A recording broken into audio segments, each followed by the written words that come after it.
I stared at the letter for almost an hour before opening it.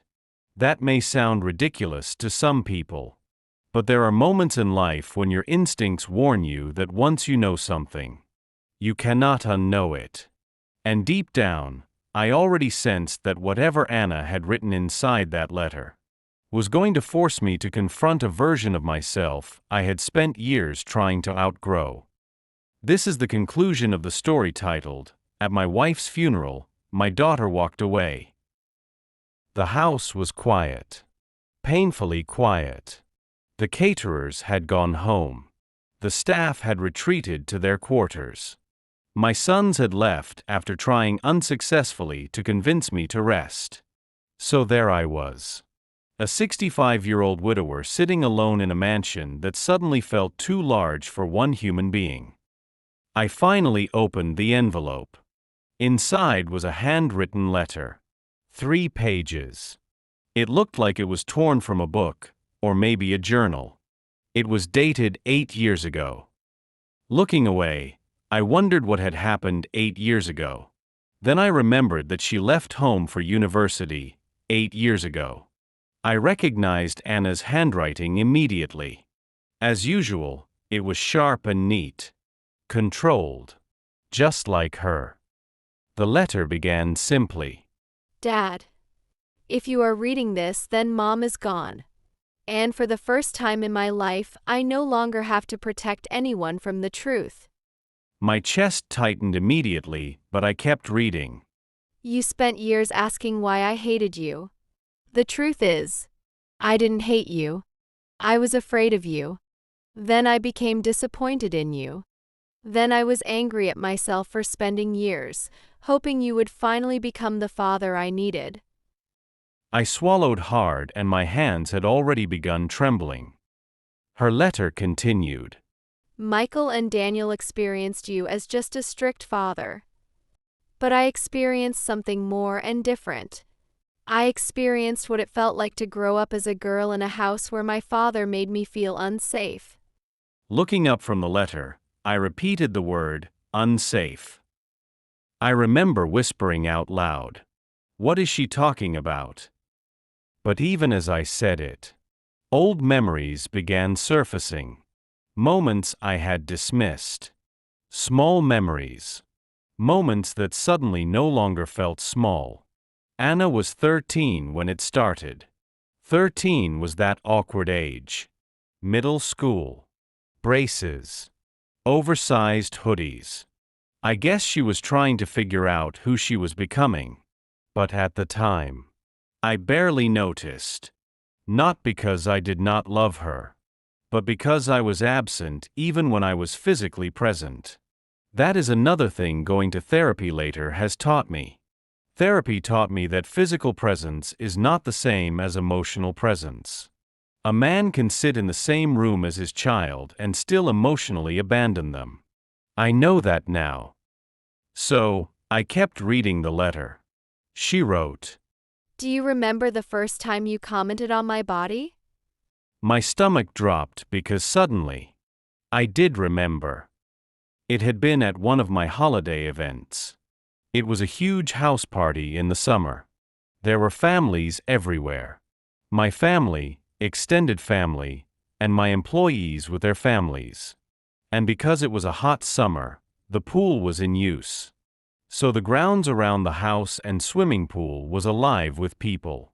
Anna had come outside wearing a one-piece swimsuit Eddie had bought for her. I admit that it was perfectly appropriate. Perfectly normal. But I remember looking at her and feeling uncomfortable. Not because she looked inappropriate, but because I suddenly realized my little girl was growing up. So instead of handling that realization with maturity, I handled it poorly. Very poorly. I had looked at her and snapped. Go upstairs and change. She looked confused. Why? She asked. Because I said so, I replied harshly. Eddie had immediately intervened. Tony, she looks fine. I remember lowering my voice angrily. There are grown men here. Anna froze. I still remember the look on her face. It was a look of confusion, of embarrassment, a look of shame. At the time, I thought I was protecting her. That was honestly what I believed. But now, sitting alone, reading that letter years later, I realized what she had heard instead. Her letter continued. That was the first day I became aware that men were looking at me. And the first man who made me feel ashamed of my body was my own father. After reading this line, my breathing became uneven. While I had a faint recollection of that memory, I realized that it must have been a core memory trauma for Anna. Such memories are so deep that they are capable of altering a person's sense of self or their worldview. Reading Anna's letter, I cringe to imagine how that memory of what I said, and how I said it, could have impacted her. Because if core memories can negatively affect grown-ups, it would be devastating to a young person. And she was just an adolescent when this happened. She was just a young teenage girl at that time. But I did not know all these then. And Anna had carried that moment for decades. As I continued to recollect my interactions with my teenage daughter, I remember similar incidences that were no better. For instance, a few months after the pool incident, Anna wore makeup for the first time. It was nothing dramatic. Just lip gloss. And black eyeliner. I guess it was typical teenage experimentation. She came downstairs smiling nervously. But I looked at her and laughed. Then I said something I wish I could take back every single day of my life. You look fast. Fast. Why did I say that to my kid? God, what was I thinking? Just remembering that word in my mind made me sick. But at the time, it was common language among men my age. It was careless language. It was language that should not be used in parenting little girls. Now I saw what such careless language does to children. Anna continued in her letter. I was 14 years old, Dad. And from that moment on, I became hyper-aware of myself around men. Especially around you, Dad. My chest felt tight again with crushing heaviness. I felt was grief, mixed with shame. But I realized that Anna must have felt worse. She must have felt internalized shame. Now I realize that she probably felt there was something wrong with her when she was just existing naturally. Now I realize she felt shame around her appearance. Shame around her femininity. How I wish I knew that many fathers, whether they realize it or not, often shape how daughters see themselves. Unfortunately, I had shaped my daughter's self-worth with criticism, not safety. I continued reading her letter, then I came to the part that further broke me. She wrote, But the moment that changed everything happened when I was 16. I immediately stopped reading for a second. Because, even before I read the next line, I remembered. It was the last birthday party I remember her attending. I had been working late, overexerted myself, trying to avoid losing a major client. I came home irritated and exhausted, and needing a peaceful sleep. But around midnight, Eddie woke me up, saying, Anna isn't home yet. I exploded instantly, saying, where the hell is she? Eddie started explaining where she went, and how her curfew was 12 midnight. And when Anna finally walked in at nearly 1 in the morning, I was already in a bad mood and came at her. Not physically, but verbally. And I realize now, emotionally. I remember saying things such as, do you have any idea what kind of men are out there? Do you want to end up pregnant? You think dressing like that protects you? Girls who behave like this attract problems. I remember Anna standing there frozen, arms wrapped around herself, trying not to cry. And then she whispered, Dad, I'm sorry I came late. We forgot about the time, but we all walked back here. Nothing happened. I'm okay. But I was not ready to listen to her. I remember saying something like, you don't even understand how vulnerable girls are. At that time, I thought I was warning her, protecting her, preparing her for the world. But I now realize that what she heard was something entirely different from what I had in my mind. Because her letter continued with these sentences. You never made me feel protected. You made me feel responsible for all male behaviors. You taught me that if something happened to me, it would somehow be my fault. I broke down reading those sentences. I never meant her to feel that way. But my words seemed to mean that. If only I knew how she felt. If only I knew the extent of her feelings. And Eddie never fully explained to me the things that started happening with Anna after that night. All I knew was that Anna had developed anxiety. Severe anxiety. She became a homebody. She started saying that she preferred being at home to going out. The baggy clothing intensified, but I thought it was her fashion style. She spent so much time in her room or with her best friend. But because they were doing so well, and were honor students, I couldn't complain. She stopped attending social events, but I felt that was a part of her being a nerd. I never heard her discussing boys or talking about anyone in particular. And I didn't see it as a flaw. At home, she seemed okay. We interacted normally, or so I thought. And during family gatherings, she answered questions, interacted with cousins, aunties and uncles, so I felt she was okay. I didn't notice that she avoided attention. Avoided being herself. And because I was emotionally absent, I missed all of it. I remember that Eddie tried to tell me once. We were in the kitchen when she said, "Anna isn't okay." But I shut down the conversation when I responded without even looking up from my laptop. She's being a dramatic teenager. God, I regret saying that. I should have tried to get to know my daughter better, instead of dismissing her actions and invalidating her emotionally. During therapy, I learned that when someone's feelings are repeatedly dismissed, minimized, or criticized, they eventually stop expressing themselves entirely. And Anna had stopped expressing herself to me years ago. Not because she had no feelings about the things happening to her or around her, but because she no longer believed I was emotionally safe enough to receive them. And as I sat there regretting many moments of my life, another painful truth became clear. Michael and Daniel had experienced pressure from me. They experienced harshness, distance, expectations. But Anna experienced something deeply personal to girlhood. She experienced things that impacted her identity as a young woman. Things that threatened her sense of personal safety.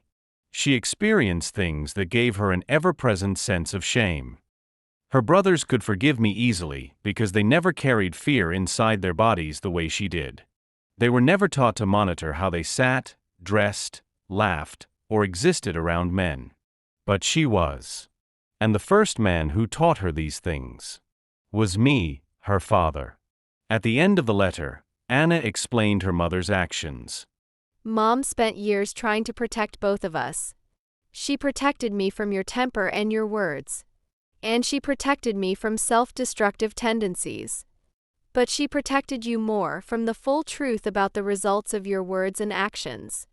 For a while, I was angry with her for shielding you from knowing how deeply you hurt me. Maybe she felt that if she told you the truth, you will feel guilty and it will destroy the family. I guess she had her own reasons. But I took comfort knowing that I will remove myself from all these things once I'm of age. And because of all these things, I haven't been a part of the family for a long time. And it's okay with me. I closed my eyes as I suddenly understood Eddie's silence all those years. She was not hiding the truth because Anna was unreasonable. She was hiding it because she feared the collapse of the family, but it still happened. Because my world is crumbling right now, and I don't have any family left. At around 3 in the morning, I called Anna. I did not expect her to pick my call, but she did. Silence filled the line. Then quietly, she said, Hello? I could barely speak, but I managed to say, I read the letter. There was another silence. Then she said, Okay. Just that one word. I started crying again. Real crying. Broken man crying.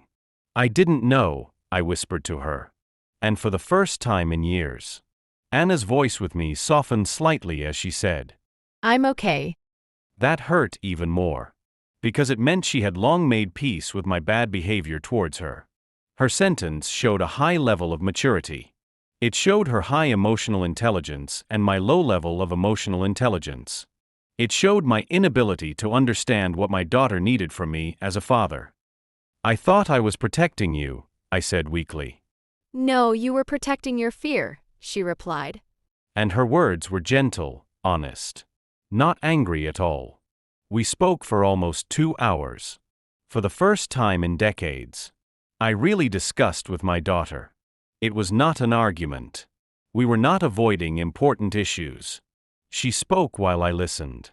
And she listened while I spoke. I really listened to my daughter, maybe for the first time in her life. She told me how she struggled with body image for years. She described how she developed panic attacks in college. She revealed that intimacy terrified her, and how compliments from men made her anxious instead of happy. She explained that her years in therapy taught her that she deserved to exist without shame. And every sentence she said felt like a judgment. They felt like the condemnation of the good father I thought I had been. Finally, I whispered, I am so sorry, Anna. And she responded with words I will carry for the rest of my life. I know you must have loved me, Dad. But love without emotional safety can still hurt a child. I continued weeping silently. Because there was no excuse I could give because I was the parent and she was the child. I had nothing to justify my actions. There were only the facts, the actions, and the real-life consequences staring us in the face. But before ending the call, I asked carefully, Do you think, someday, we can rebuild something? She was quiet for a long time. Then she said, I don't know. It depends. That was my Anna, being her honest self. Her answer was painfully honest. But the answer was not rejection or a closed door. Because somehow, after everything that happened, that answer left a tiny opening for mercy, for reconciliation. It has been 11 months since Eddie died. I now attend therapy every Thursday, at 65 years old. It's funny how life experiences can humble a man. Now I spend a lot of time thinking about emotional inheritance. Thinking about the things that parents pass down to their children unintentionally. Things like fear, shame, forced silence. Things like unintended pain. And I wonder the best way parents can alleviate them in the lives of children and prevent generational trauma. Anna and I speak occasionally now. Our interactions are careful and measured. Like two people learning a new language together. And maybe that is exactly how healing will be for us. Our healing is not erasing our past. It is finding the courage to face our past honestly. It is taking responsibility for our actions and working towards forgiveness. Because the truth is, children do not always need perfect parents. But they do need parents who make them feel emotionally safe. And if they never receive that safety, they may spend the rest of their lives trying to build it for themselves. Thank you for listening to my story.